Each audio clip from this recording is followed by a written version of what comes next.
more interesting subject matter for stories, but often the most difficult to tackle, is human sexuality.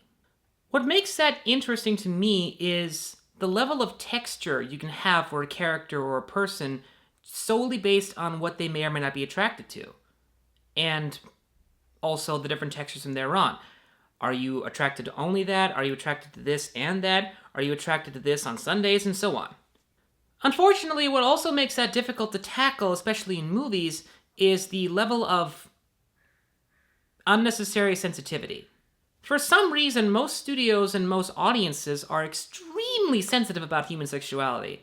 As a result, most of the movies that try to explore human sexuality, at least the ones that I've seen so far, have either been unnecessarily negative or unnecessarily negatively received by most audiences, calling it porn or exploitative or inhumane. This is actually why the extreme popularity of 50 Shades of Grey baffles me. Not only is it a poor representation of the lifestyle, but it is extremely unnecessarily negative.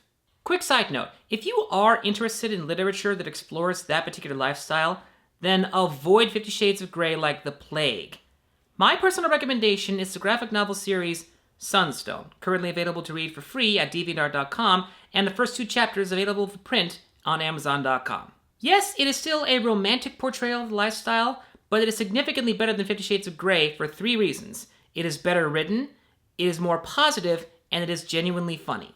It is age restricted, so if you are interested in reading it online, you will need to sign up for an account with DeviantArt, which is absolutely free, and even if you don't have any art you'd like to publish there, it is totally worth having the account. Now, of course, this film does not explore that particular lifestyle, but it does explore another lifestyle that could be considered unusual. But fortunately for the rest of us, it explores that lifestyle in a very positive manner. In this film, a young couple named Alex and Emily, played by Adam Scott and Taylor Schilling, have just recently moved into Los Angeles. While they're taking their kid to play at the park, they make a new friend named Kurt, played by Jason Schwartzman, who also happens to be a dad. Since the 2 young boys are hitting it off so well, Kurt decides to invite the young couple to his house for a kind of playdate / welcome to the town party. They are then greeted by Kurt's wife Charlotte, played by Judith Godrichi? I'm not sure how to pronounce that. Anyway, they have dinner, and just before the young couple is ready to leave, Kurt invites them to stick around for a little while longer, at which point he promptly puts the 2 young boys to bed, and they continue to party for the rest of the night. And as the night progresses, things start to get a little weird. Not weird in a kind of, are these 2 crazy people who are going to murder us in our sleep way, but more, what exactly is going through their head kind of way. If you've seen the trailer for this movie, you get the impression that this could very well be another psycho killer luring people into their trap kind of movie, which isn't helped by the fact that the director's previous film was exactly that kind of movie. Fortunately, this movie doesn't go there.